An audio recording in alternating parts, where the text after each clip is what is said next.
Welcome to Phenomenon Radio, the show that covers thought-provoking breakthroughs in the fields of UAP UFOs to discover fascinating truths, first-hand accounts, and investigative insights into the expanding confluence of physical and mental exposure to this worldwide phenomenon. Hosted by Emmy award-winning investigative journalists, Earthfiles reporter and editor, Linda Moulton Howe, and world-renowned experiencer of the 1980 Rendlesham Bentwaters incident, John Burroughs. And now, leading off tonight's program, here's Linda Moulton Howe. 2 months from now, in early January 2019, the world's largest university press is going to release a new book entitled American Cosmic: UFOs, Religion, Technology. The author is Diana Pusulka, PhD, professor and chair of the Department of Philosophy and Religion at the University of North Carolina in Wilmington. She received her PhD in religious studies from Syracuse University in 2003. That combination of Oxford University Press and University Chair of Philosophy and Religion makes American Cosmic perhaps unique in the annals of UFO-related books. Professor Pusulka states in her introduction that she began research for the book in January 2012 with the goal to explore contemporary religion through the lenses of UFOs and technology. Her research into aerial phenomena began after she wrote a previous book about Catholic doctrine concerning souls in purgatory. She was studying European Catholic archives dated from 1300 and 1880 and, quote, found a lot of other unexpected things, such as reports of orbs of light, flames that penetrated walls, luminous beings, forms of conscious light, spinning suns, and disk-like aerial objects. Could the orbs of the past, she asked, once interpreted as souls from purgatory, still be around? Are they currently being interpreted as UFOs? This book is about how technology informs a widespread and growing religiosity focused on UFOs, and my own participation in a group of scientists and academics who study the UFO phenomenon anonymously.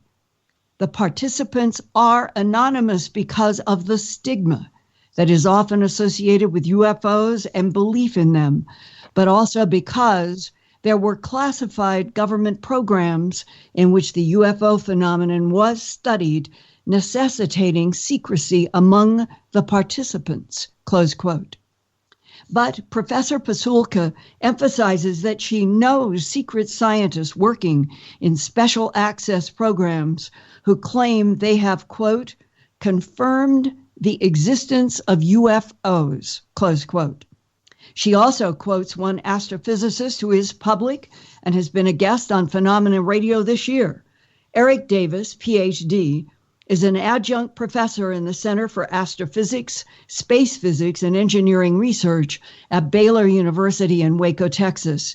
And he is the Chief Science Officer for Earth Tech International and the Institute for Advanced Studies at Austin, Texas. Dr. Pusulka quotes Dr. Davis in the new American Cosmic, quote, UFOs are real phenomena. They are artificial objects under intelligent control. They're definitely craft of a supremely advanced technology. There are scientists who are aware of evidence and observational data that is not refutable. It is absolutely corroborated using forensic techniques and methodology. But they won't come out and publicize that because they fear it. Not the subject. They fear the backlash from their professional colleagues. It is the domain of military science. The fact that unknown craft are flying around Earth is not a subject for science. It is a subject for intelligence gathering, collection, and analysis, close quote. After this short break, Professor Diana Pusulka will join us on Phenomenon Radio to begin where she first encountered strange aerial phenomena described in 700-year-old European Catholic archives about purgatory. And you're listening to Phenomenon Radio, live on the KGRA digital broadcasting station. Tonight's special guest, Diana Pusulka, will join the show right after these messages. Welcome back to Phenomenon Radio. To start tonight's interview with special guest Diana Pusulka, here's Linda Moulton Howe. Linda? Thanks, Bill. And welcome, Diana Pusulka, to Phenomenon Radio. I think that the manuscript that you made possible for me to read before it comes out in January is extraordinary. I think that you have the a possibility of a leverage point in this fascinating book through your own journey, starting with your PhD in religion and the work that you have done starting into the whole European Catholic archives about purgatory going back as far as 700 years. And what was pulsing in my head as I was reading your book is you have a context here that goes back nearly 1,000 years. We keep hearing in the world about World War II and 1947 as being the beginning of crash disks and recovery of non-human beings. And yet that statement is artificial. It is not true. And I wonder if you can start tonight on Phenomena Radio, taking us into what you were reading with your own eyes in the 700-year-old European Catholic archives about purgatory that provoked you in 2012 to start digging into UFOs. Of course. Well, thank you so much for having me on the show. I'm really excited. I'm a big fan of your work and have been for a while. So to begin, I need to say that people who are study religion from the perspective that I do, who are trained in religious studies, when we look at phenomena like aerial phenomena from way back and then aerial phenomena from today, we use a certain framework. And that framework is that, and actually Jacques Vallée says this as well. So he always says, well, you know, the phenomena has been around for a while and we maybe interpret it differently. So the interpretation has changed. So back in the day, there was aerial phenomena, and we see that. You can go through any archives within any tradition and see that aerial phenomena that was unexplained has inspired religious traditions. And that's something that's not very surprising.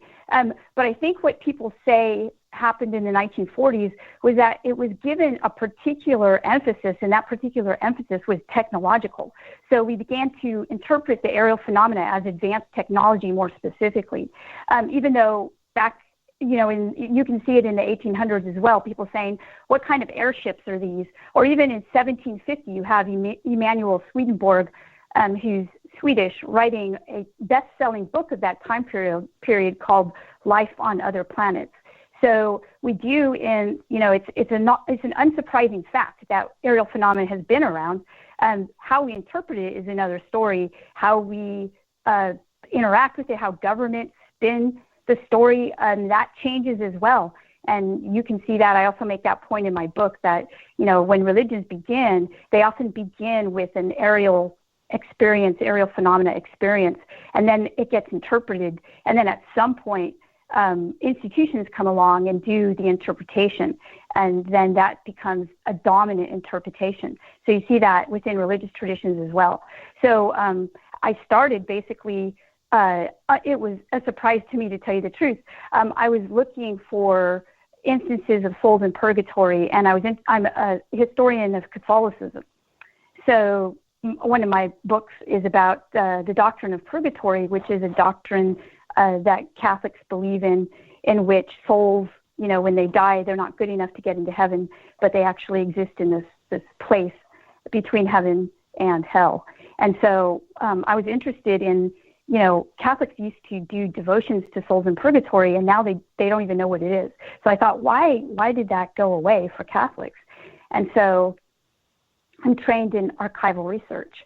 So I began researching in the archives, and I did indeed find reasons for why, purgatory went away. But I also started to find instances of nuns seeing orbs of light and conscious forms of light that people interact with.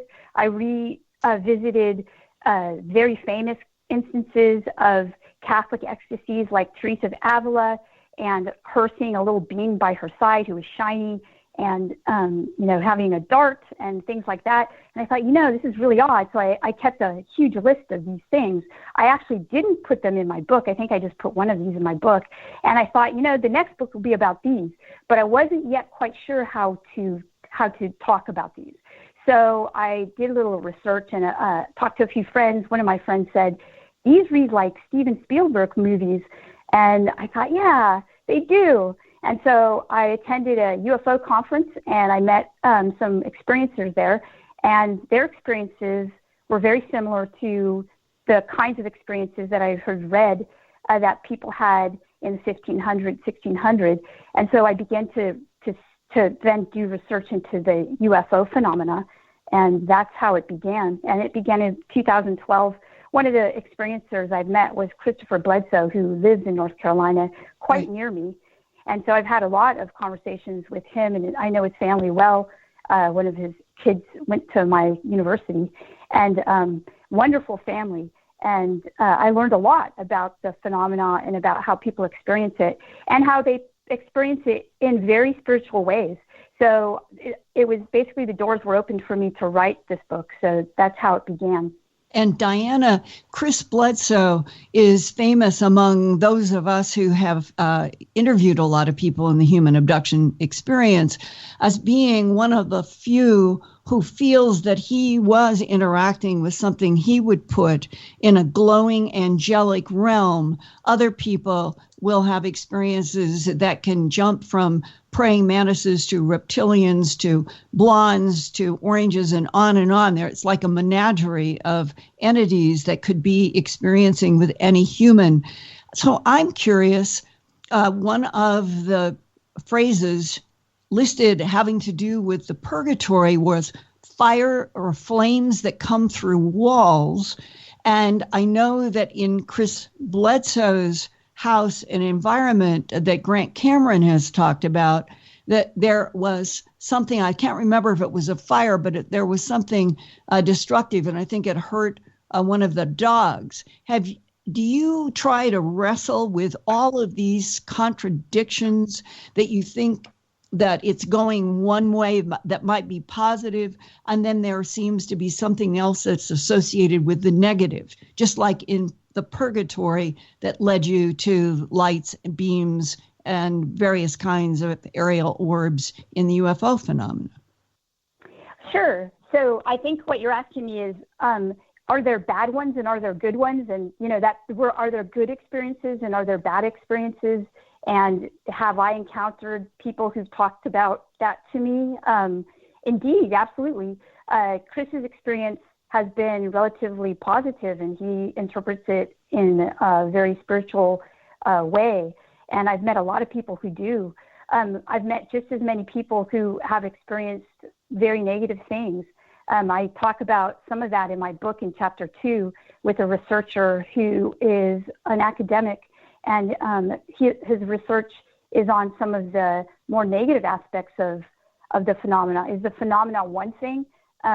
Well, a lot of people report different things, so that's something to be determined. But I do know that some people have quite negative experiences, and some people like Chris have wonderful experiences. So if that answers your question, I think that's. But in terms of the history of the European Catholic tradition, again, you have negative experiences and positive ones. The one that you're referring to about the flame that comes through the wall, this was in the 1800s at an Ursuline convent in France. And there was a young nun who was being, she would call it harassed by an orb of light that would come through her cell at night and basically, dance around in her room and keep her up at night. And she would tell her sisters at the convent, and they told her to tell a priest. So she went to a priest and she told the priest, and the priest ignored her and said, "No, you're having a bad dream." But the mother, the superior of the convent, believed her and said, "I'll stay with you at night, and we'll look to see what happens." So she came in, and they both, it was night, and they were getting ready for bed. And sure enough, the flame comes in, and the Mother Superior sees it.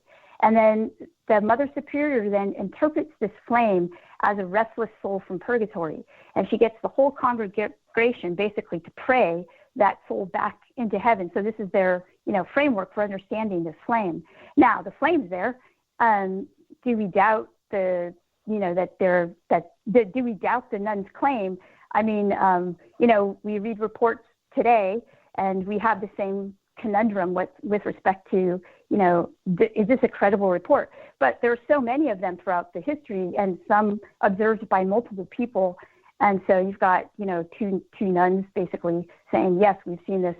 But their interpretation of it is that it's not technological. They don't have the type of technology we have. So they interpret it through a framework of Catholic tradition that it's a soul from purgatory. Now, did it go away? The report says that it did go away. Well, Louis Elizondo, who is now the director of the To the Stars program that Tom DeLonge started, and they now have Steve Justice, originally from Lockheed Skunk Works, and Hal Puthoff, and others that are working with a goal, I think, to try to get some possible materials in science that has been in the black world out into the white world, to get it interfaced in a more public way. And Louis Elizondo, this summer, when he spoke at, I think it was the MUFON, Mutual UFO Network conference, he said that in the Pentagon, when he was there as director of Advanced Aerospace Threat Identification Program that we first were introduced to in December of 2017, about a year ago, as ATIP, that was releasing the infrared of the UFO caught in the Tic Tac and the gimbal infrared video. Louis Elizondo said at the MUFON conference that one of the reasons that they lost their backing in the Pentagon is because there were arguments that what the phenomena is demonic. And that surprised me to see that those were words that he was describing as one of his stumbling blocks today. Mm-hmm. Yes. Okay. Yeah. Well, I don't know what to say regarding that, except that some people believe that it is demonic and some people don't. So I do know that people do. I mean, my book, I don't actually ever publicly comment on TTSA, but I do know people who are affiliated with it, and I think that, the program and everything is moving along. So, but in my book, I actually talk about researchers who are actively engaged with working with the phenomena, and they don't conclude about it. So there are no, and they do have funding. I don't know where it comes from, but they do suggest that it's something real, but they don't make conclusions about whether or not it's demonic or non-demonic. They're actually trying to figure it out as well. So that somebody would say that is not a surprise to me. I've heard that before. And when we were talking on the phone in the evolution of getting this program ready, you were explaining to me that you have had the rare opportunity to talk with major scientists who cannot be named, Some might be in special access programs or things that are highly classified, but that their work and their subject matter is related to the technology of unidentified aerial phenomena. And that in talking with these, can you explain and share with our audience some of the, let's say, where these scientists are stunned by what it is that they find? Can you describe some of what you've heard yourself that they are stunned by, the major scientists? Sure. So Jacques wrote a book, Jacques Vallée, whose work is excellent on this topic, has written a book called The Invisible College. And he's making reference to an actual invisible college of the late modern period, peopled by people like Francis Bacon, who basically were doing some very interesting things in terms of science and were pushing the boundaries of science, but they couldn't be known publicly because what they were doing was very strange. But their science was excellent. So they would call themselves, the members of this quote unquote college or this research group were called the Invisible College. And I think, when Jacques wrote that, I think it was in the 1970s. Right. And he just released another version of it, I think 2 years ago, and of the Invisible College, and he wrote a new foreword. Basically what he says here, and I think it's something that everyone who's listening should pay attention to, is that there are people who do study it, and they are invisible, quote unquote, but it's different than when he wrote about it in the 70s. It's more like, and I use the movie Fight Club to describe the types of groups that do engage in studying this. Fight Club. It's a movie about a group of people who don't talk about what they do. And they don't even talk to each other about what they do because there are rules that govern what they do. And I actually talk about this in the first chapter of my book, where I say that a bunch of academics decide they want to, discuss UFOs. So they get a bunch of scientists who study them together with the academics. And, what you find here is that people who are deep into the study of it, they have rules about what they can say. Whereas people like me, who is a private citizen, and a lot of the other people that I had met who study, academics who study UFOs, private citizens, are the rules that govern my position and the ethics of my profession are transparency. We want things to be transparent. We say what our sources are. We say, this is where I got my source, and we cite it. We've got these footnotes at the end of our books that go on forever and ever, boring as heck. But this is where I got it. If you want to go find it yourself, you can look there. This is exactly the opposite of what these programs are like. So the opposite is that nobody talks about what you're studying in the program. You don't even use the word. So it's really, I in order to convey that, I had to use, Fight Club as a metaphor for, the rules that govern these programs. So you have, so I would suggest, and I do say this in my book too, that if you're looking at something about UFOs on, if you're listening to it or, watching it or something like that, you've got to question if this is actually true, if what you're looking at is actually real information or information that you should, try to find a source for, basically. So the two groups, it was at a conference, the two groups had absolutely contrary frameworks for the studies and methods that they used. And they couldn't necessarily say, but they wanted to talk to us. And then the academics were really confused because they thought everybody was governed by the ethic of transparency. But I found out early on that a lot of people can't be governed by that because of what Eric Davis talks about, which is that there's a lot of military here. And, we're dealing with issues of national security and intelligence. And so once you're starting to deal with that, you don't cite your source. So you've got, two ways of dealing with it. Now, I remain an academic.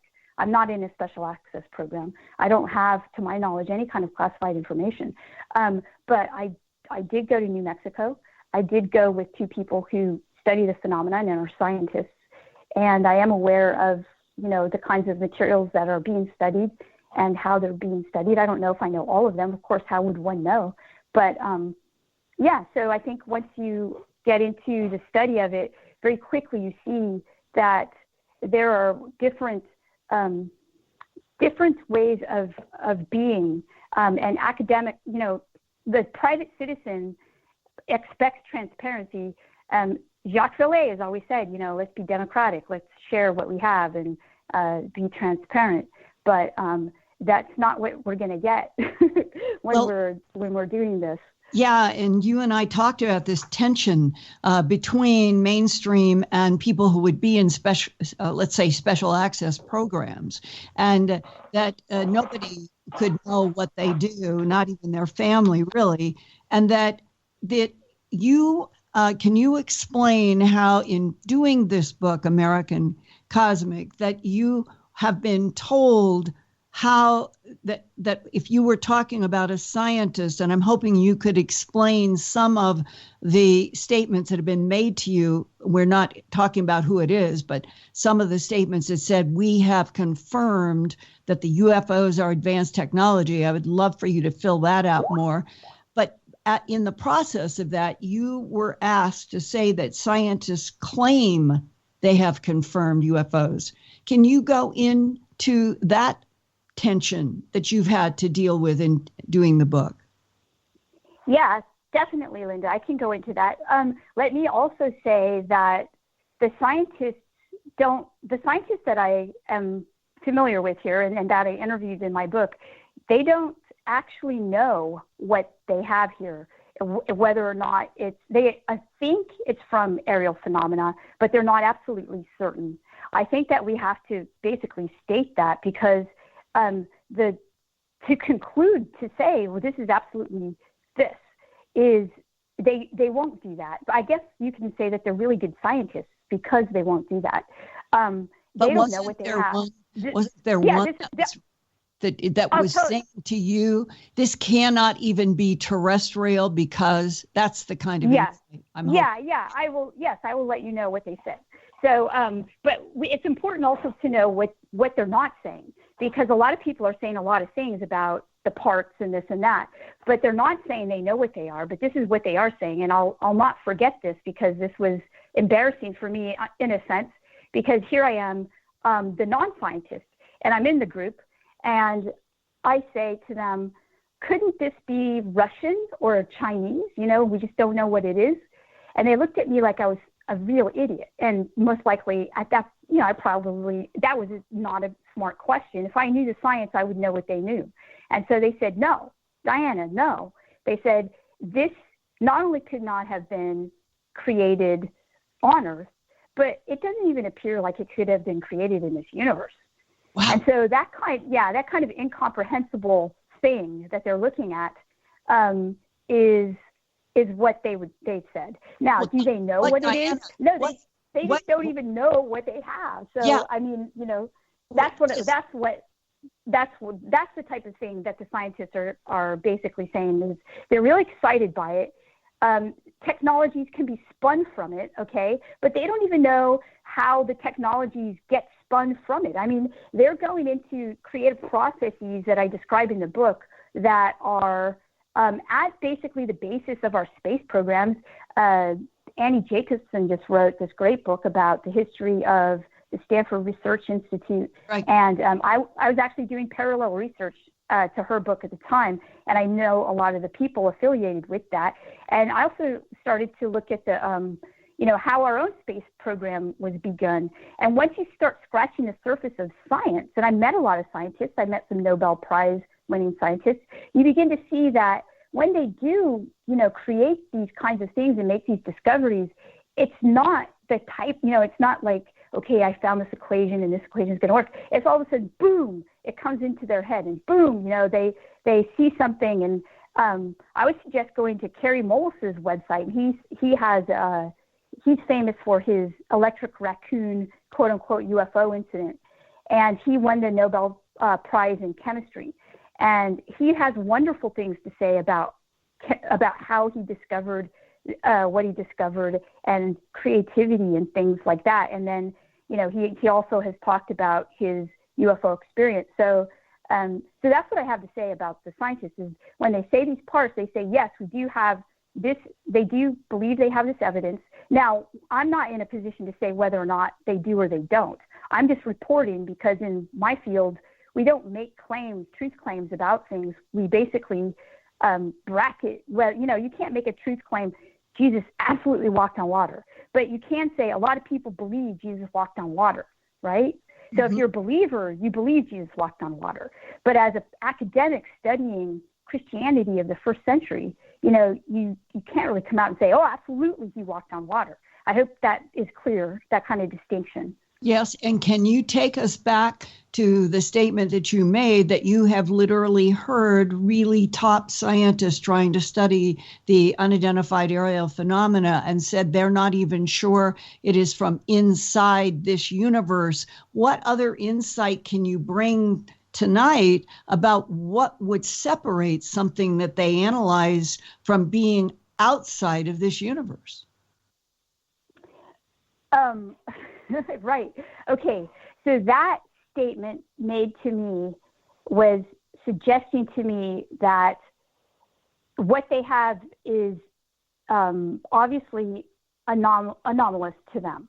And they are intrigued by it. And this is what, you know, this is what a material scientist say would love to get his or her hands on, is something like this to look at and to study. More where it comes from, people have associated it with crash sites. Whether or not this stuff comes from crash sites, I cannot say. Was some of it found there at these supposed crash sites? Yes. Was it? Now, I do make this really clear. Was it planted there for us to find? Maybe. I don't know. See, I'm just trying to be as honest as possible here with answering the questions, but it's intriguing. It's changed how I view the world. Absolutely. Where, you know, is it, I mean, I do also know lots of people who report, like Ray Hernandez, you know, Joseph Burke, people who report experiences, Chris Bledsoe, and, you know, they have their beliefs about what they experience as well. So the people that I interview in my book happen to be, you know, we also have people who are identifying hoaxes in the internet realm and the virtual realm. So there's a lot of different information out there. And could you please go into the mysterious Tyler that you dedicate the book to?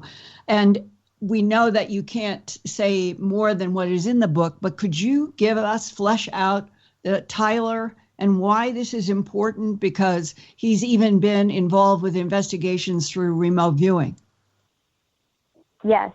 Okay, so Tyler is the most interesting person I've met. And I met him actually through, when I first began my study, I was basically, you could say that, you know, religious studies people are interdisciplinary. So we basically, we're like anthropologists or archaeologists. All of those are people who can study religion. In my department, we have all kinds of different, you know, we have historians, archaeologists, whatnot. So what I do is what's called ethnography, in that I immerse myself in communities and along with archival research. And I learn a lot about what people believe and what they interact with. And so I was around people who were experiencers. And I learned that along with the people who were experiencers came scientists who had been working in programs that were, you know, creating interesting types of technologies. And to me, you have to understand that I'm not a ufologist, and I actually had never even seen Close Encounters of the Third Kind. So this is all really new to me. And so I did a lot of research right away, of course, and realized that, oh, so this is kind of normal. You've got people who are scientists who are interested in what these experiencers have seen, and they're interested in the mechanics of the, you know, whatever the vehicles are. They're interested in the aerial, you know, the plasma. They're interested in the orbs. Orbs have been reported throughout time. And so I thought, actually, I'm going to stop studying the experiencers and start asking questions of these scientists. So I began then, my ethnography changed from looking at the experiencers to looking at the scientists, many of whom were also experiencers. And so Tyler was in this group, and he was an interesting person because he had, and I say it in my book, he had worked on a lot of the space shuttle missions, and he was affiliated with the space program. And he was incredibly autonomous in that he had his own tech businesses that he began while doing these other jobs. And I also learned that he couldn't really be known. And so I called him invisible. I called him the invisible Tyler D in reference to Tyler Durden from Fight Club, because that character doesn't actually exist. It's a figment of the main character's imagination. And so here we have this person who's actually, and again, in this chapter that I talk about his history, this is an American hero, basically, a person who's worked on so many space shuttle missions, was there when a lot of, things happen, major things, is actually a person who impacts our lives, even though we don't know who this person is. And I realized that, wow, there are these very small communities of people just like this person. And so I dedicate the book to this person because of the what this person gives up. This person gives up any kind of glory. This person gives up, they've done a lot of work for, say, for our history. Basically, they're part of American history, but we will never know who they are. So that's why I dedicate the book to Tyler. So Tyler's a very interesting person. Is quiet and successful, brilliant. And I was actually afraid to meet Tyler at first because I recognized that there were, I wasn't quite sure who he was or what he did. He was really successful. He hung around experiencers and he learned a lot. He knew a lot about the topic of ufology. I learned a lot from him. But I kept him at a distance. I actually never met him in person for the first year and a half of our acquaintance, and maybe even 2 years, actually. And then finally I was at not a UFO conference, but a conference for my field. And I talked one of my colleague friends into meeting him because I wasn't even sure I wanted to meet him alone. But it turned out that he was an incredibly nice, charming family guy who did just really weird work. And I started to learn what he did, and he was really interested in what I did. And so we shared a lot of information. And in fact, I found that there were a lot of these scientists who were very, very interested in the orbs of tradition, of the Catholic tradition, the light, the angels, and things like that. So I just became immediately colleagues with him and some other of these people. So that's how I met Tyler. And the reason I dedicate the book is, like I said, there are these. I never knew this, but there are, I'm sure your listeners have, and think, wow, what took her so long to figure this out? But there are these people who work totally invisibly. They're not, they might be known by their neighbors, but they're not on the internet. They're not on social media. They'll never be. Right. And isn't he one of the scientists that you went to New Mexico and you had to be blindfolded for the last 40 or 45 minutes of the trip? Yeah. So I begin the book with the trip to New Mexico, and Tyler wants to take me, and I won't go unless I take one of my academic friends who happens to be a scientist that I call James. And so indeed, that's the case. So we go to New Mexico, and I say, okay, we'll be blindfolded to go to this place. He was very interested in having us go. It was kind of nerve-wracking being blindfolded and taken, to this place. And but we get there, and we both get out and take off our blindfolds and look around. And so we had metal detectors that had specific types of things that they were looking for. I guess you can have some souped up metal detectors. I didn't know they existed, but they do. And we used those. And we found some things. That is all in the book, absolutely. And that's what happened. So Tyler's one of those people. He had asked me if I wanted to go, and I definitely, if you're studying this topic, who's going to say no? Right. So I did want to go, but I wanted someone else to go with me who I trusted. I did trust Tyler, but I wanted someone who could help me assess what was going on. And this person happened to be, a world-renowned scientist. And so he went with me. And so we went out there, and that's how the book begins, with the road trip to New Mexico to find parts. Yeah. And am I understanding correctly that Tyler has used and does use remote viewing in his work? Well, that's interesting because now you have to understand that Tyler's been doing this since he was in his early 20s. So this is a person who's been doing this his whole life, and important patriotic work. And in those programs, like I said before, and I have to reference the Fight Club, people don't talk about this. Because I remember when I first began the research, I said to Tyler, I know you have access to some archives that will help me understand the genesis of our space program. Because I already read about the genesis of the Russian space program. And so he said, yeah, no problem. I can get you in there. You just have to have a PhD and stuff. And I said, no problem. I can do that. And so he then called me back like a day later, and he said, no, they're not letting you in. I said, well, why? And he said, well, we don't talk about that.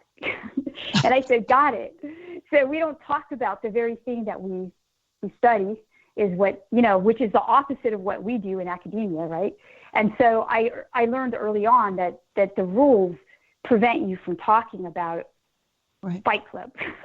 Right. They prevent you from doing that. And those rules are there for a reason. I don't question them. They're there for a reason. And I just, what am I going to do? Like force someone to tell me this, tell me that? No, I'm not going to do that. So I just went along with it. Diana, let me ask you a quick question. Is there a possibility that Tyler had used remote viewing to find the place where he took you in blindfold? Oh, okay. So remote viewing. I think that, so I'm sorry.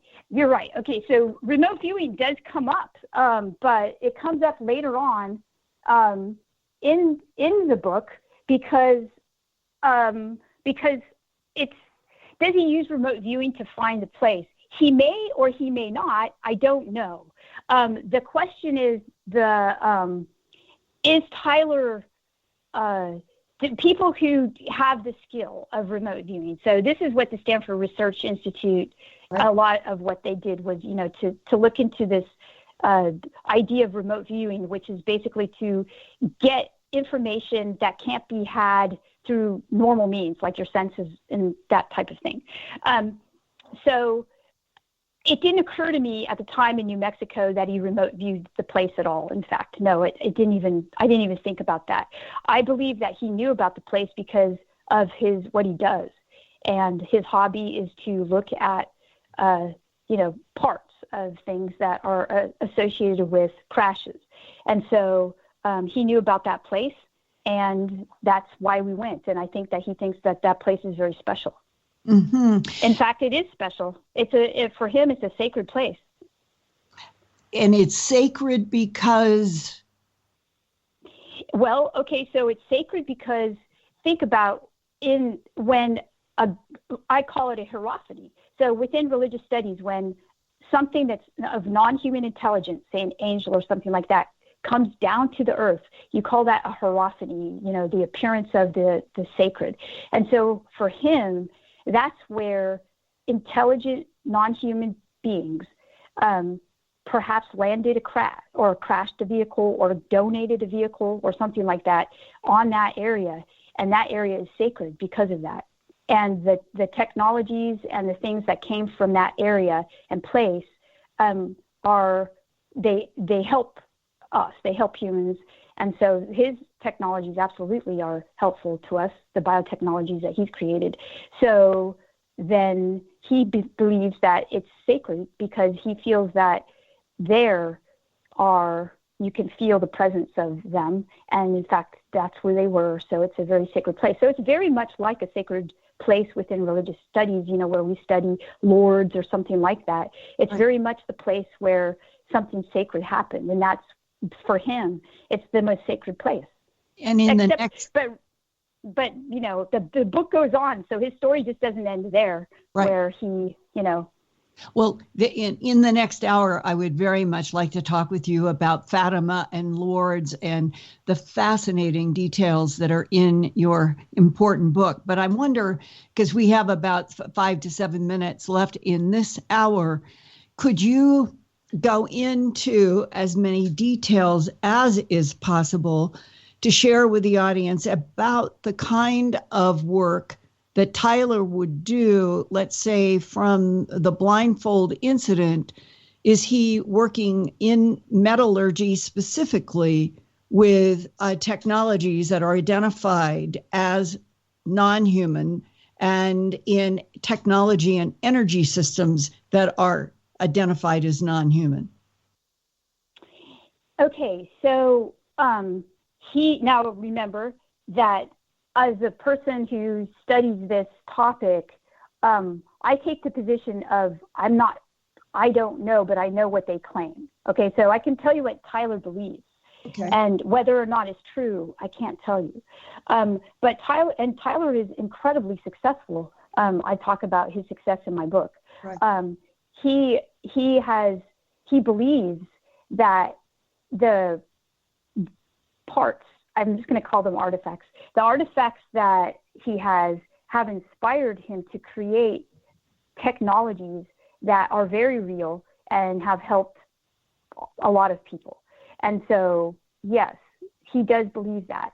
Does that answer the question? I think it does. That yes, he does. He believes it. And so there are a lot of the scientists who work within this field who believe that too. So it's, but whether or not it's true, I don't know. But it's a belief that they have. That's absolutely, they believe that, yes. And what does he do? Well, he has a whole protocol of creativity that's associated with the parts. So, and I start with the parts, the artifacts, and I end with them in the conclusion as well. So I don't leave them. They're there throughout the book. And if he started in his 20s, today, is he in like his 60s? Has he been doing it for 40 years? Well, I won't say too much about his personal, his age or anything like that, except for what I say in the book. In the book, I think I say he's in his 50s. I describe when I first meet him. Okay, so about 30 years at least of experience.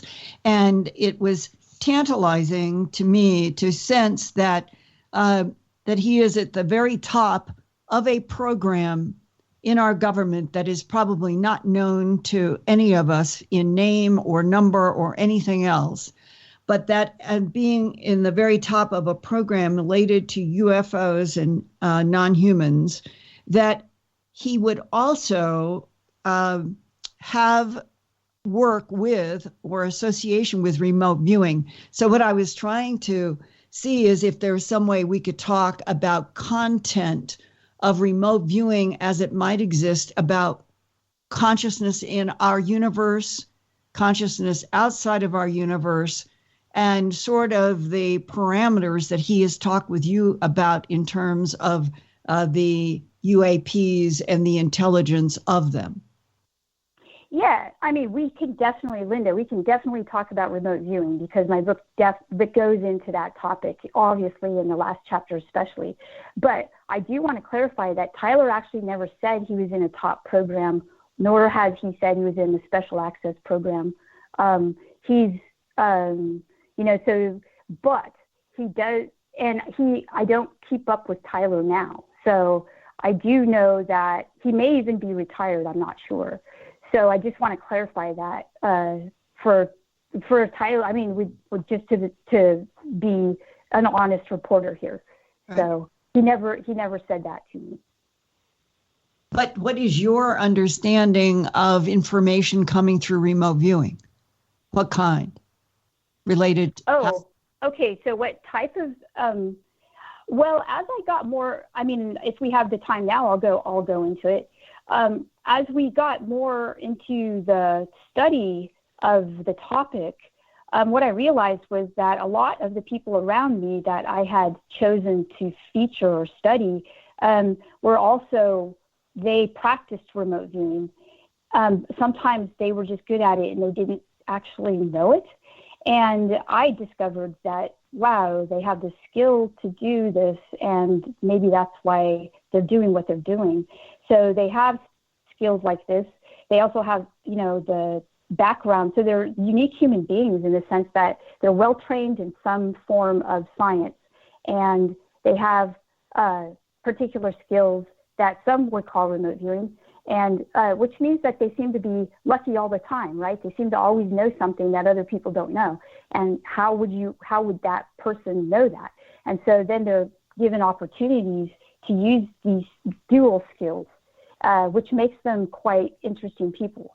So we're coming up to a break, and I would like to continue this over on the other side and go from maybe some more insights about remote viewing and then into your fascinating segments having to do with Fatima and Lourdes and this idea of other dimensional frequencies and what are we really doing when we talk about UFOs, UAPs.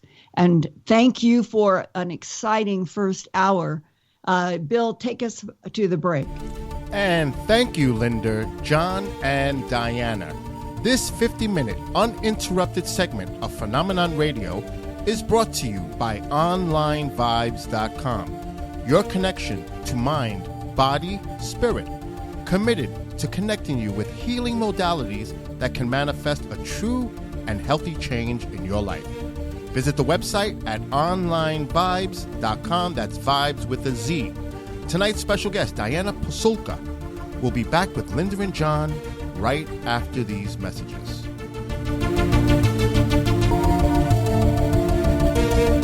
Welcome back to Phenomenon Radio, live right here on the KGRA digital broadcasting station. Before we begin hour 2 of our interview with special guest Diana Pusulka, it's time for the news brought to you exclusively by Earthfiles.com. Here's Linda Moulton Howe. Linda? Hey, thanks, Bill. Well, get ready for official functioning United States Space Force by 2020, according to the Trump administration. On Monday, October 22nd, the head of the U.S. National Space Council's advisory panel, Vice President Mike Pence, announced recommendations he was giving President Trump, quote, to essentially begin with establishing a unified space command, much in the way that we established a special forces command, close quote. And they want to get it done by 2020. At first, it seemed like the White House was once again ignoring the role of Congress to create a new military branch. But next, Pence said the White House will ask Congress to take steps to bring thousands of people together who are already working on space security. The vice president said, quote, it will be a consolidation, we believe, and from there, the future Congresses and administrations can grow and expand and nurture the Space Force as they see fit, close quote.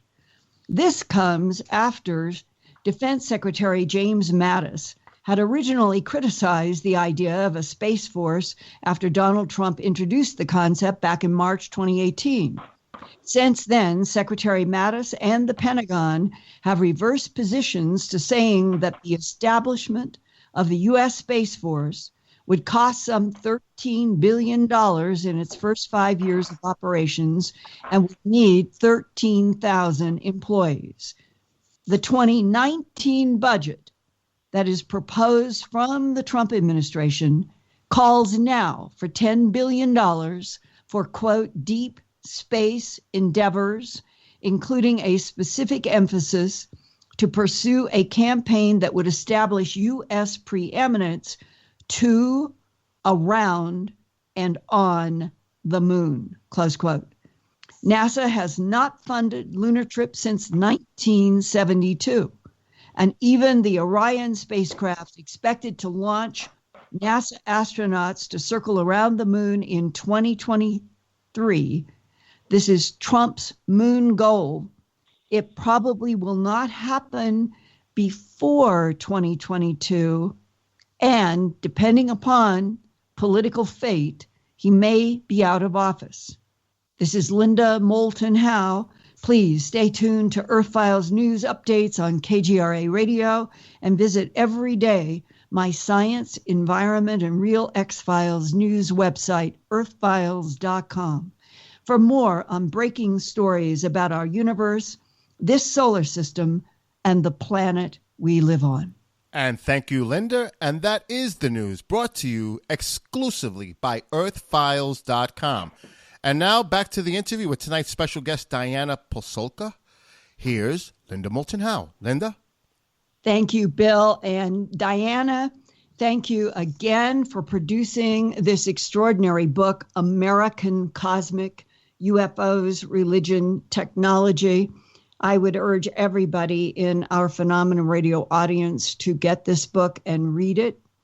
And in your last chapter of the book, you link a story about a nun and remote viewing back to the part of New Mexico where you were taken blindfolded, where you begin the book. So the beginning and the end are linked. And I wonder if you could help our Phenomenon Radio audience and John and me understand through your eyes what was happening about that nun and remote viewing and that secret site. Yes. Okay. So this is the whole research is very interesting and unexpected. And so I had an acquaintance who is a friend of one of my friends, who's a sister. And so his brother Guy Consolmagno, who is the director of the Vatican Observatory, which is the space observatory about an hour and a half outside the Vatican. And so one day he was here visiting my university, and I just so happened to wonder, does the Vatican have its own space archive? Does it have its own library of things related to aerial phenomena in space? And he said, absolutely, we do, and you're welcome to come anytime. And I thought, wow, that's really great. I think I'm going to do that. So I actually, I told Tyler about this because I was interested in doing some more research. And so we had people who were very fascinated with anything we could find if we went to the Vatican archive. However, strangely enough, somebody had asked me to do some research on two levitating saints, two saints who were said to have levitated, and that's Joseph of Cupertino and Sister Mary of Agreda. She's not a saint, but she has a process that's been going on for a long time. So I said I'd do this. So we did. We went to the Vatican archive, and we had a hard time at first getting Tyler in until he showed who he was, and then he got complete access, which gave me, already had access because that's my field of study. And if you have a PhD in Catholic studies, you can get into the archive if you're working on something. So we got into the archive and we went through these manuscripts, and he was just taking pictures, but he was able to meet some people there who gave us some pretty cool insights into the cases that we met postulators. These are people like priests and people who determine whether or not a saint is a saint or not. So they're the one who makes the case for the cause. The Pope makes the determination, but they make the case. And so we met a few of those and were able to talk with them. And we went through some of the manuscripts, and so we looked for what we thought we wanted, which was cases where Sister Mary would go on flights. She would call them flights through space. She basically lived in the 1600s, the early 1600s, And from her convent cell, she claimed that she would go to the New World, the New World where she was flying through space to, she was a fairly educated young lady, was a place in New Mexico that is now New Mexico, but she called it the New World. And so she said that she went there and she actually talked to the indigenous population. And she's actually written into the history of our country because from that time period, I had seen references to her before from documents from the 1800s and so forth. And so I knew of her, but I did not know where she had gone. So then I realized that, she probably went to that same place that I had gone. So we did a little research and we found that she indeed had gone to a bunch of different places all around there. And so that further caused me to look into how she believed that she traveled to this place. And she described the fauna and the flora and that type of thing. So I started to then read her, what she had written. And one of her first books was basically a cosmography of the universe, where she, I think, what is it called? It's in Spanish, obviously, and it's called, she's Spanish, and it's called The Spinning of the Earth from Space, is what she called it. And so that was her first book, and then her other books were basically about the Virgin Mary, like a biography of the Virgin Mary. And she most likely won't become a saint, but her cause is out there. So we did that. We went to the Space Observatory and we looked through their archives as well. And so that's how we discovered, or that's how I started to really understand remote viewing and the history of remote viewing going kind of way back. So what people claim to be doing today with remote viewing isn't necessarily what she was doing, but she was doing something similar in the sense that she was traveling to other locations through her. She said I actually write in the book how she says she does this. And she says she does it through, she said, I don't know if I do it in the body or I don't. And she sounds a lot like St. Paul when she says that, when he has his experience at going to Damascus.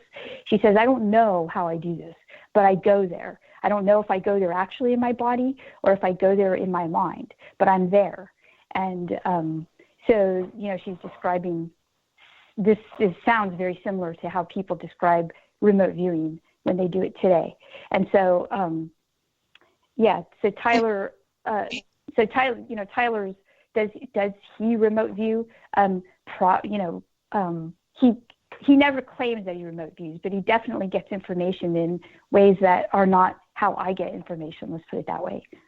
And was her title spinning from outside, or looking at the universe or the earth spinning from outside? Was that in any way in any of the writings? Did you feel like you were reading about unidentified aerial objects and entities? I felt, definitely. I mean, through, like I said before, like I had spent a lot of time looking at the archives of Catholic history and seeing reports of these kinds of things. So did she claim to see a UFO or anything like that? No. She didn't claim to see a UFO, but she had anomalous experiences. And so did Joseph of Cupertino, and both were said to have been able to levitate. So, and they did so in areas that were, she claimed to have done it in New Mexico. So she said that she got there and she, got information about that.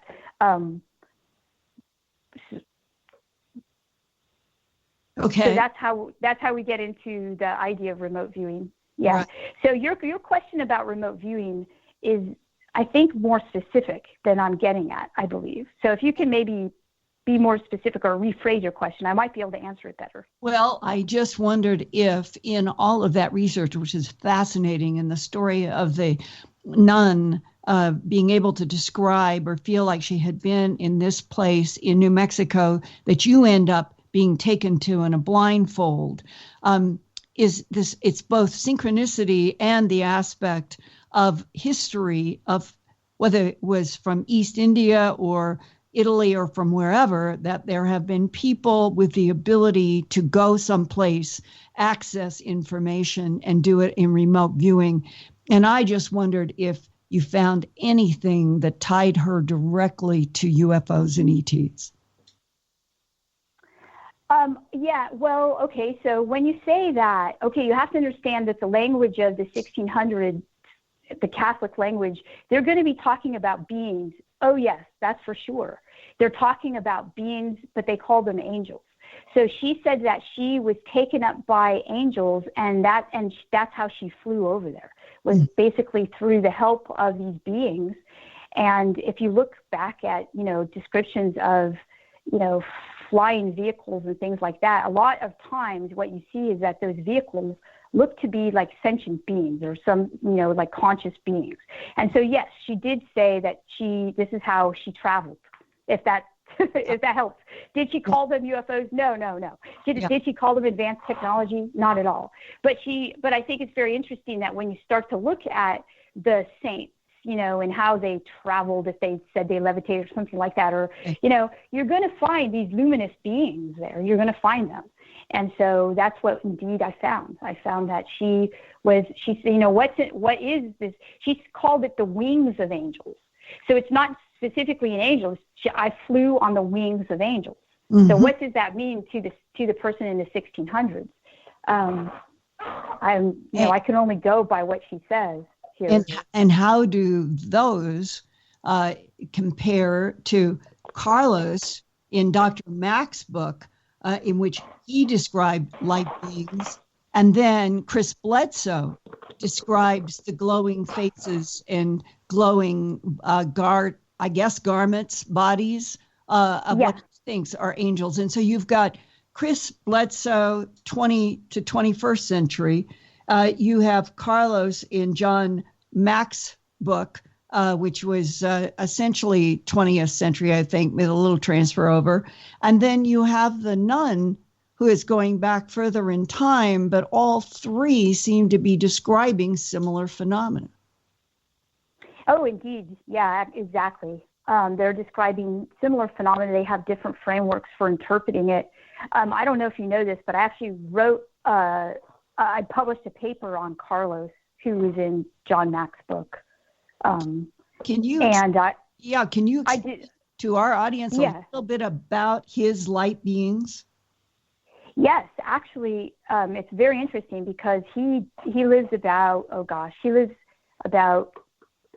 6-7 hours from me, and I made the trip to see him, and I spent the weekend there and met his family and stayed with them and interviewed him.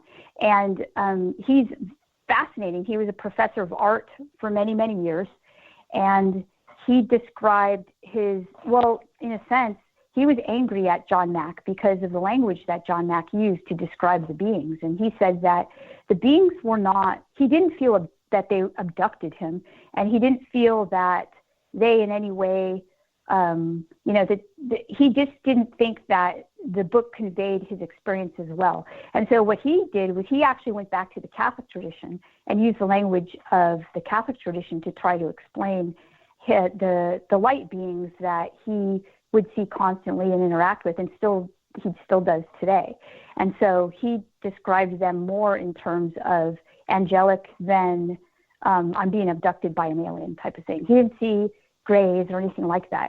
He saw luminous beings that were light, just like Teresa of Avila, who's before Mary of Agreda and is also a sister nun within the Catholic tradition. And she also has an experience that's pretty famously rendered by Bernini's statue in Rome. And it's called the Ecstasy of St. Teresa. And if you look at the statue, you see this thing that looks like an angel, typical angel. But if you actually read the primary source of her experience, it doesn't seem like that at all. Basically, she says, I don't know what this thing is, but it's down here near my left, arm, and it's all shiny and luminous. And it doesn't look like a normal angel, but I don't know, maybe it's some other type of angel. So, she's confused when she sees it. And so I basically compare her experience to Carlos's experience. And I say, how do we understand these kinds of experiences that people seem to continue to have into the 21st century? Right. And they have such similarity over the centuries. They do, yeah. I mean, you can't, that's very similar. I mean, how in John Mack's book they described people get examined and that type of thing. Well, Teresa of Avila has, this thing has a dart that the thing puts into her, and she feels pain and pleasure at the same time. And right. So it's almost exactly like that. So it's very, when we read these things, we have to take that into consideration, that there are similarities, there are differences. And the 1940s is the time when we decided to call these things technological, things like, advanced technology. Right. So the framework changes, but the continuation of the phenomena is the same. And just before John has a question, but I just wondered, since we were talking about this demarcation in 1940s World War II, what is your own perspective on Adolf Hitler insisting that he had some sort of a connection with Aldebaran or Aldebaran non-humans that were guiding him to eliminate the Hebrews and replace the population of Earth with tall Aryans? Right. So I know this, but I haven't actually researched it. So I can't speak to that other than I do know that this would be a whole nother area for me to look into, but I actually never comment because I sound like an idiot on stuff that I don't know too much about. So I wouldn't be able to comment on that other than the fact that I know about it. It's super fascinating. I want to look into it and understand it a lot better, but I haven't had the chance to do that yet. And that it is the heart of that demarcation coming from the 30s into the 40s that set up all the rest of the technology of UFOs since Hitler and the Vril. So it's important for us all to understand, and we understand so little. Now I'm going to throw to John. Okay. Hi. I want you to go in a little bit about James in your book. One of the things that caught my attention was that you said he suggested that perhaps there's a quantum field of information and somehow subjects tap into it. And then he goes on to say he theorized the ability to contact or be contacted is likely genetically determined, and that there would be a trace left in the brain and it would go through the brain and it would have to do with genetics. I found that very intriguing, and I just thought maybe you could expand on that since you were at the lecture itself. Yes, absolutely. So James is a top researcher with the highest integrity, an amazing person. My editor had to edit out all the wonderful things I said because she said, "Look, you sound like this. He's like your ultimate hero." And I said, when you can put a scientist in with a bunch of other academics and scientists from all these universities, Princeton, Harvard, whatnot, and you could get this person to basically tell them that, this is what he believes and it's real and this is why he believes it, and they can't argue with him, yeah, that guy's my hero. So so I got to see that kind of thing happen. And so now he basically makes the case that whatever interface we have with the things, this is what he says, whatever interface we have with these things, it happens in our world. It happens physically. It happens, there's hardware involved. And so his job is to basically identify the hardware. He's also a person who's had experiences, and so he knows experiencers. Not all of those experiences are good, and so he'd like to create more autonomy for humans to determine if they want to have this experience or if they don't, or if they can, how can we control this experience? Because right now it appears that these experiences happen kind of randomly to people, and then some people they keep happening to, and these people can't determine, it's not on their terms. So James is part of what he does, and part of his, from what I could tell, what his motivation is to basically turn this around so that we could determine the terms. And the reason we can do that is because we know our bodies, we know our brains, we know how we work and that type of thing. So that's what he wanted to do. But he definitely did talk about the quantum field of information. A lot of the people that I interviewed talked about this type of thing, and how to access it and that type of thing. So yeah, that's his primary motivation.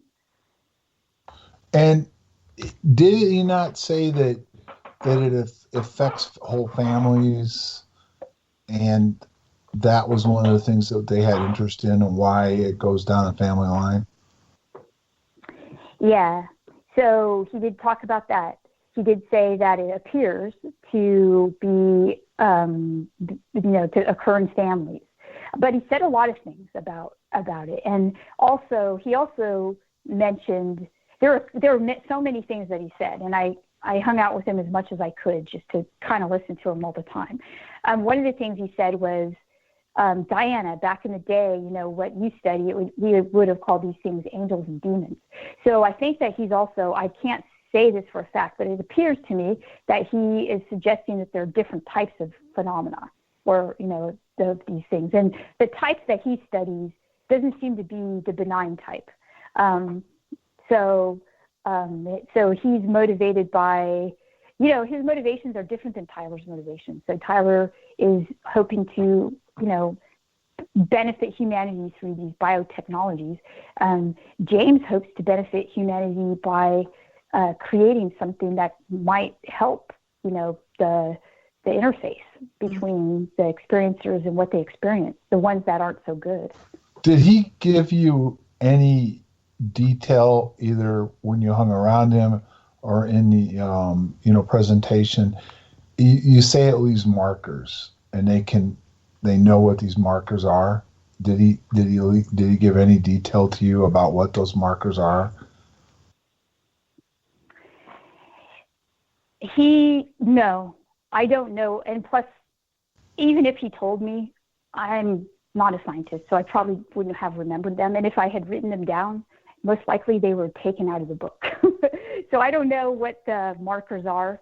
And I do know, though, that this is definitely a framework through which he is doing his research. But I don't know what the markers are.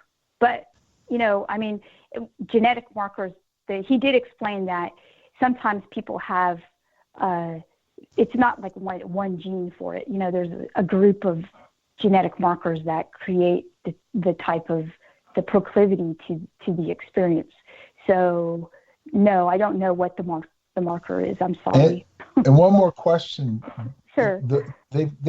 I've heard this called, like, as far as it's something inside the brain itself that, there's an antenna or whatever. Did he actually identify that area of the brain that this antenna was?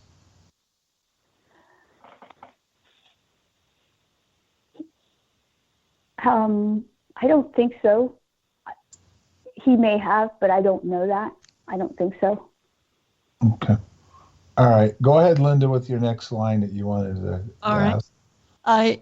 Whatever part of the brain is the antenna between humans and others of different intelligences, that is the box in which I'm hoping you could unfold for us the fascinating parts of your book about Fatima and Lourdes, where there were so many outside, we'll call them witnesses, to events. It was not singular to a single mind.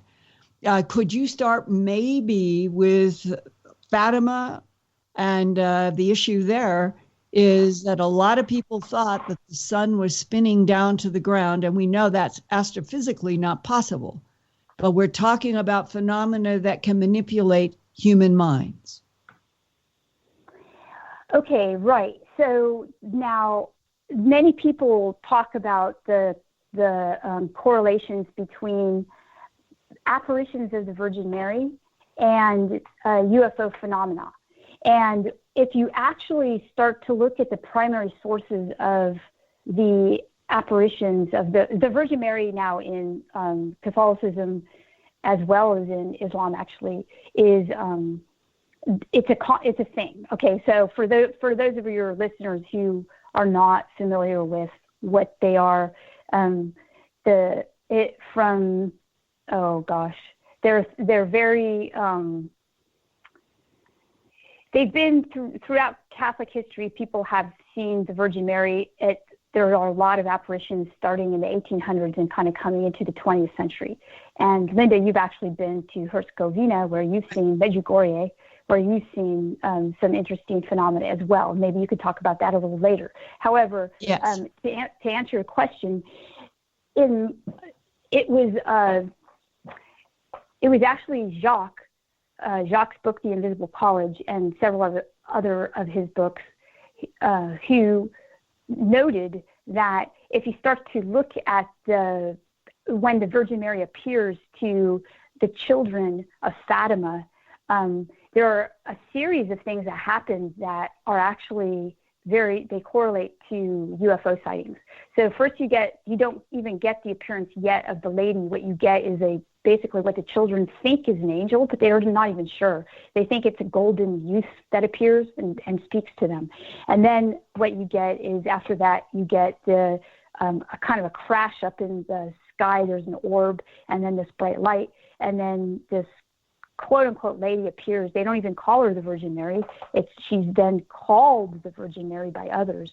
And so they just say the lady appeared and talked to us out of this disc kind of thing. So what happened with the miracle of Fatima was that these children each saw this lady, and word spread until many, many people came in 1917 and basically witnessed an event that was a solar event. And a lot of the people, there were people that were atheists there, right? There were people that are, the person I quote in the book was a professor, and he was there just to observe, and he witnessed the solar event, and a lot of other people did not. And it wasn't just a solar event. Some people were drenched with rain, and some people were completely dry. And so they all experienced different types of things. Not all of them, but say 100 of them, or 1,000 of them experienced that we saw the same thing. And then others of them saw other things. And the Catholic Church did its own investigation of it and determined that it was a supernatural event. Whatever happened there was something that was not ordinary. And it's worthy of belief, according to the Catholic Church. You don't have to believe in it, but they have a category called, if something is, we think it's worthy of belief. They have a category of that. So if you do this again, you look through the Catholic tradition, you start to read primary sources of events where people see luminous beings or aerial phenomena.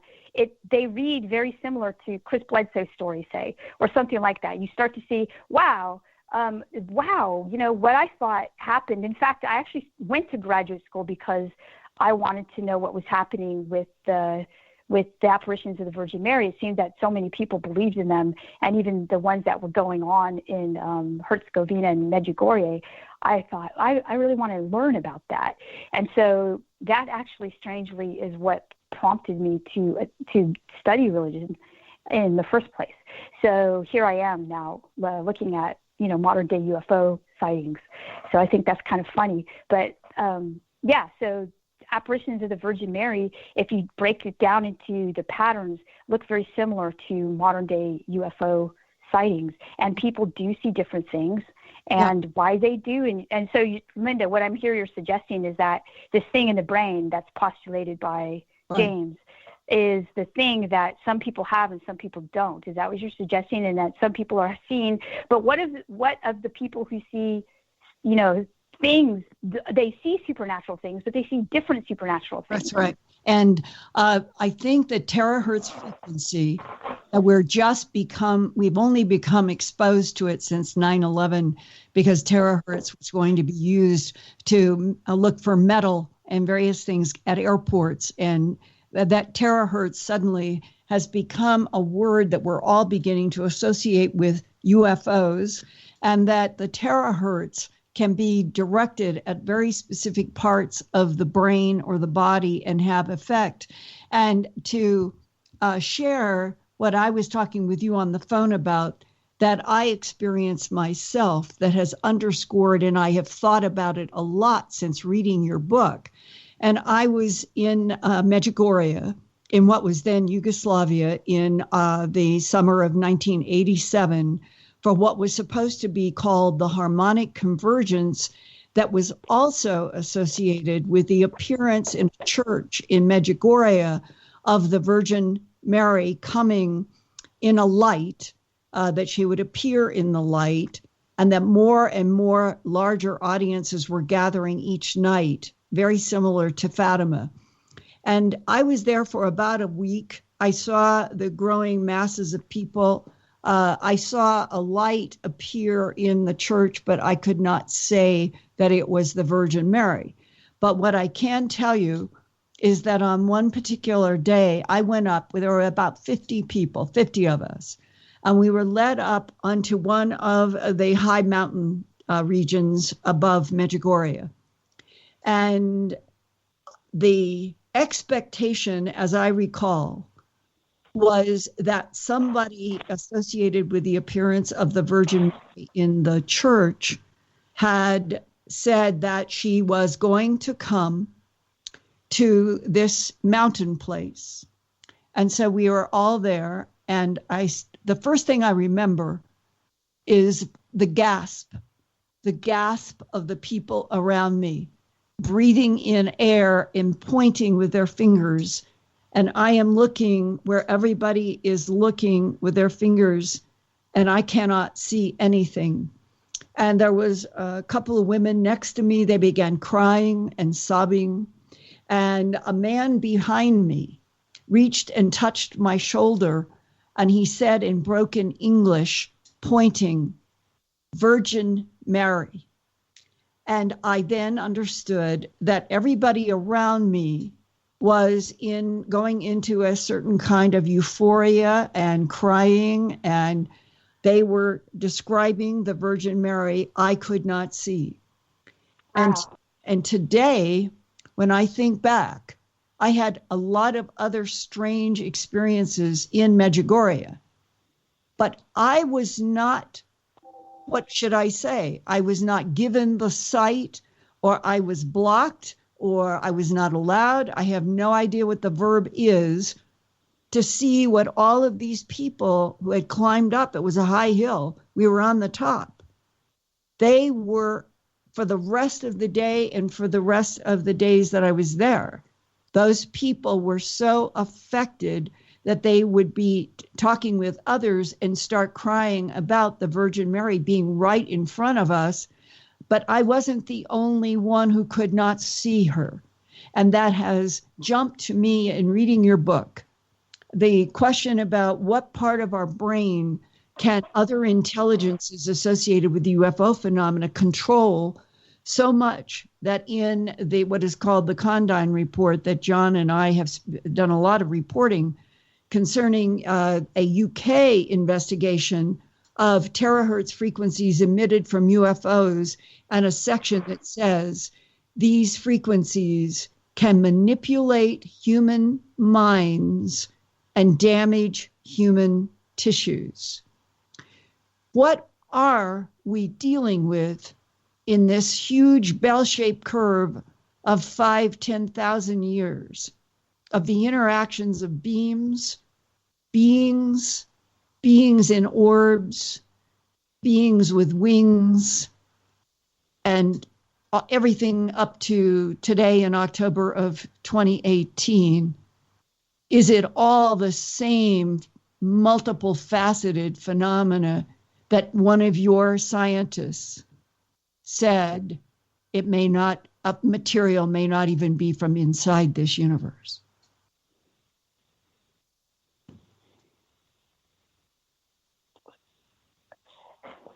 That's really, so that's a hard one to answer, Linda, because I can't say if the, if what we see when we're in, if what, say we're witnessing the apparition, I guess this brings me back to my own interaction with the very famous scholar Donna Haraway. When I was being admitted to graduate school, I actually didn't get into the program she was part of, but she was a very, very talented author and scholar of basically biotechnology and technology. And and I said, well, I want to study the apparitions of the Virgin Mary, and I want to, basically, use this framework to study it. And she said, well, I wouldn't do that. Instead, I want you to think about what's happening to you when you're watching something. And I said, what? She said, what is happening to you when you're looking, say the people that are watching the Virgin Mary and they're having an apparition of the Virgin Mary, what is happening to them? And I thought about it, and I thought, well, I don't know. And she said, but what is happening to you when you watch a movie? And so I thought, well, that's not related at all. But actually, I think that here, in answer to your question, I know it sounds like this is a backward answer to your question, but it actually does. I think what we have to do is we have to start with what's happening to the human when the human is interacting with this, be it something that we see on film, or whether or not it's something that we see, an apparition that we see, what's actually happening in our brains when we do that. And I do go into that in 2 of the chapters, where I talk about how media is actually influencing our memories, creating memories, and influencing the way in which we actually think. And this is actually well documented. Mm-hmm. So if media is doing that, okay, so what is happening to us when we witness things that appear to be massive events of aerial phenomena that we actually see? So we're seeing these things. And that, so I think what Jacques would call the control system could be working with holograms that the human mind cannot discern from Earth habitats. Yes, I mean, that could very well be. I can't say whether or not that's true, but I think, again, we have to start from what's happening to us right now. And what's happening to us right now is that all of us are immersed in screen culture. So I begin my book with some quotes, and I don't throw those quotes out there, purposelessly. They're very purposeful quotes. And one is by David Bowie, who basically says, the internet is an alien life form.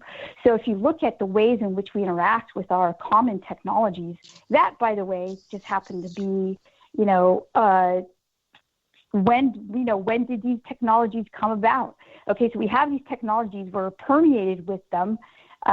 They permeate us not even through the eyes, but also through basically, the frequencies of them as well, permeate our bodies.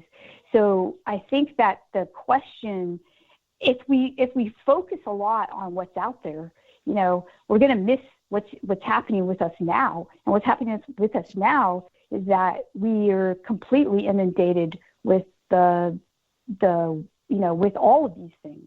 And so I think this is what James is saying, is that if there is some type of intelligence, it's going to interface with us physically. It's not going to do it in some kind of, non-physical. We are physical beings, like our brains are thoughts. Everything is physical. So it's going to actually come at us from some kind of physical apparatus. Like, it's going to come at us in that way. And that's why I think that we need to start thinking more, not like we're being invaded by a species through our tech. Although Diana, David I'm Bowie curious. thinks so.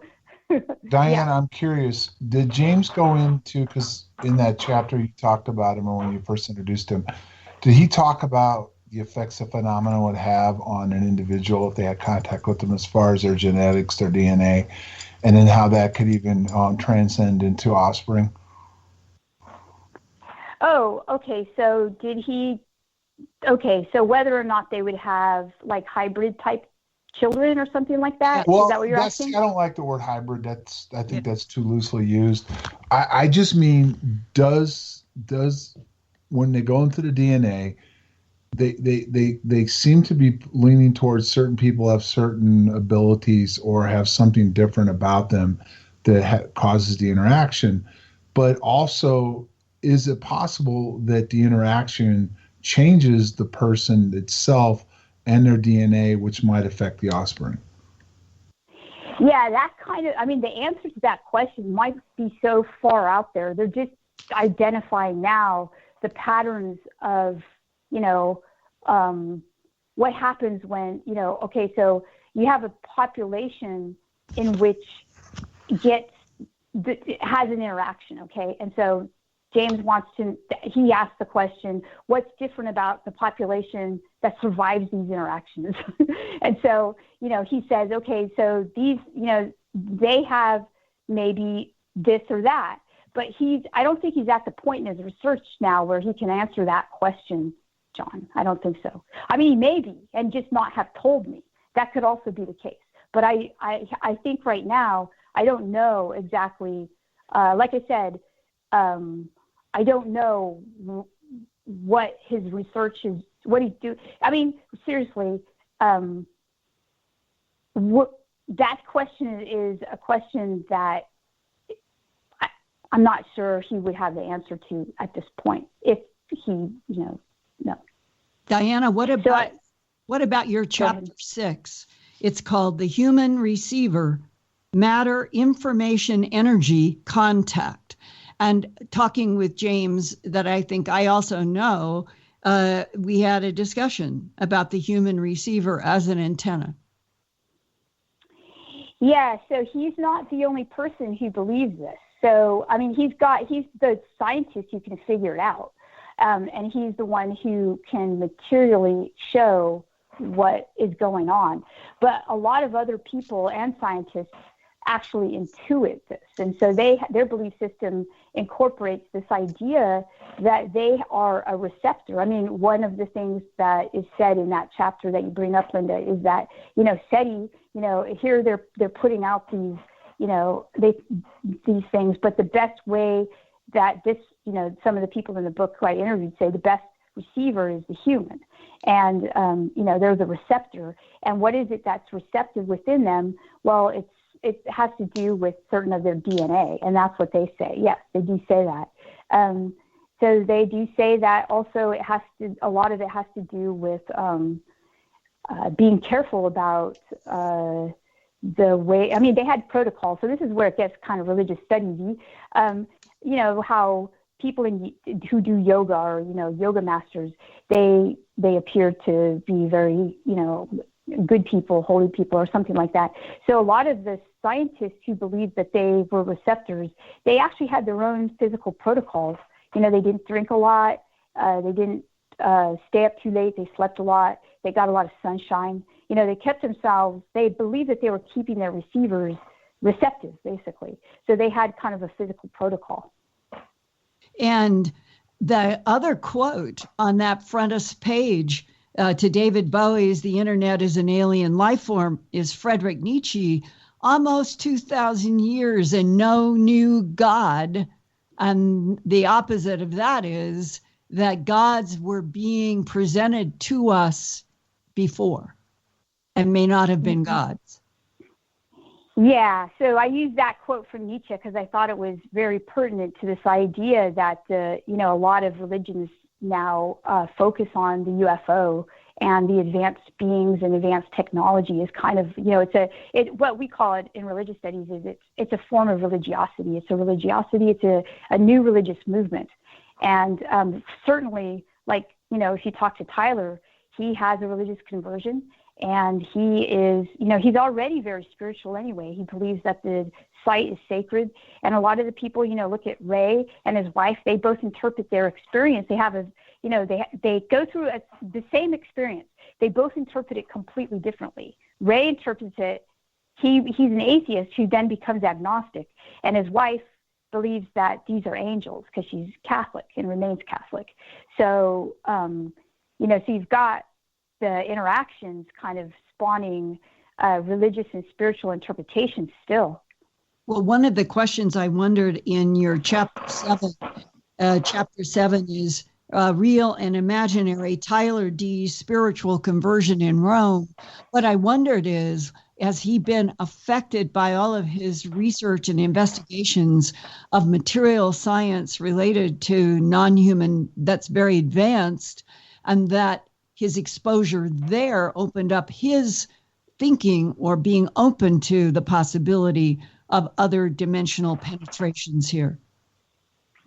Yes, so that's such an interesting part of the research for me, was that just to watch how the scientists changed their ideas of what it could be, and they didn't conclude. I think that's most important, is that, and even when I met Kerry Mullis, he's such an interesting, very incredibly intelligent man, he basically said, when he talked about his electric raccoon experience, he said, I don't know what it was, but it kind of fits this UFO narrative, so I'm going to call it that. But, they're not saying what it is. So Tyler goes from, he believes in these things. He believes that they're off planet. He believes that they're in contact with him, okay? And he believes that they're benign, that they're going to help us as the human race. They're going to help us. So, but he doesn't quite understand what they are. So, but he knows that, he believes that they're real. And so then what happens is that through my, affiliation with him, I see him changing how he views them. He still views them in, as things that are off planet. And he believes that maybe, he was really amazed by what was going on at the Vatican. And, when we looked at the documents and that type of thing, and he was very, very impacted by the vocations of the people that we met there, the brothers and the priests and the sisters and such. And he believes that, hey, Sister Mary of Agreda, she actually did this way back then. And these beings have been here for so long. I mean, he didn't actually know that. So this was very mind-opening to him. And so, but he still does what he's still interested in the beings. He didn't ever conclude as to what they were. Like, he didn't say, oh, they're from this galaxy or that galaxy. And none of the researchers that I interviewed did, actually. In fact, a lot of the people in the book, they don't conclude, because I don't think you can, actually. I mean, I think that there's so much secrecy in the study of it, and we can only just study what presents itself to us, right? And so I don't think we can make any conclusions at this point, other than that a lot of people see these things. A lot of people believe that they're interacting with them. Some scientists say they, know a little bit about the physicality of some artifacts. They're very confused by them, so. Because these things we can know. So, but that's not a lot. Because isotopic ratios were completely unknown. Is that part of the physicality that might be other dimensional? It could be. Well, this carries to this big picture that if we were made by some of these advanced intelligences for reasons that we don't understand, and that this is where the religious history and the current moving out into space history converge in an intersection that eventually might end up being one river, combining it all. And that what I read on this in this paper at Kirtland Air Force Base in Albuquerque on April 9th, 1983, starting on the home box office television production, it said extraterrestrial biological entities have manipulated DNA in already evolving primates to create Homo sapien. And it went into a couple more sentences about beings that were here from someplace else working on this project. And that it implied that our religious history and our biological history are one and the same. Did you run into any of that with Tyler? Any of the beliefs that non-humans manipulated DNA in already evolving primates to create Homo sapien, and that everything subsequential is all related to the monitoring of this biological, psychological soul experiment? Well, okay, so Tyler first believes that he believes in the goodness of the beings. And he also believes that that the DNA can actually be impacted. It doesn't have to be, manipulated and then passed on like John suggests through, giving birth and that type of thing. He believes actually that it can be changed by frequencies that happen like right now instantaneously. And so, so his beliefs are different than that narrative that you just proposed.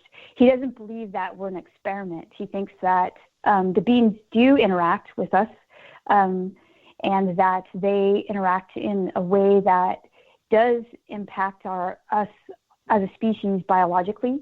And he believes he's part of that, and he's grateful for it. So that's his belief. I see that if you look at, say, John Paul II, the Pope in the 1980s, wrote a letter to his bishops where he basically said, non-human intelligences exist, they're angels, and they've been interacting with human history forever since human history began. And I mean, if you look at that, those are such similar types of ideas there, that, that there are these beings that do help, beneficent type beings. And so that's what he believes. He doesn't believe it is an experiment or anything like that. But he does definitely believe that they're doing something with us. Yeah. Now we may, so that's, he does believe that. And if frequencies are involved, then Diana, that could explain the concept of immaculate conception. Oh, wow. Well, I hadn't thought about that, but there you go. That's interesting. Yes. Well, there you have it, Linda. Now you're doing the religious studies type work. I would love to. I want to thank you for this absolutely extraordinary 2 hours on Phenomena Radio, and for the book. As I understand it, it's going to come out on January 2nd from Oxford University Press. That is correct. January 2nd, I have a website, AmericanCosmic.com. And if your listeners are interested, they can visit there. They can put in their email, and I can send them updates.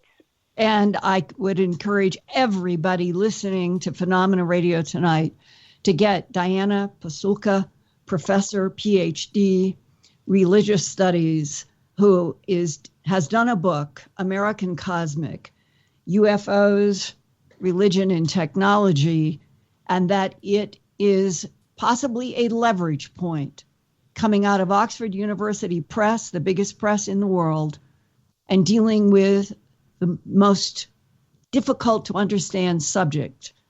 And that we will have you back in a few months to find out what else has come your way after this amazing book. Thank you, Professor Pusulka. Thank you. Yeah. I enjoyed talking with you, and John. Thank you so much. Thank you. For Linda Moulton Howe, John Burroughs, and Diana Pusulka, thanks for listening to Phenomenon Radio. Now stay tuned for 3 hours of Fade to Black with your host, Jimmy Church, on the station that brings you the very best in alternative talk radio on the planet, KGRAradio.com. Good night, everyone.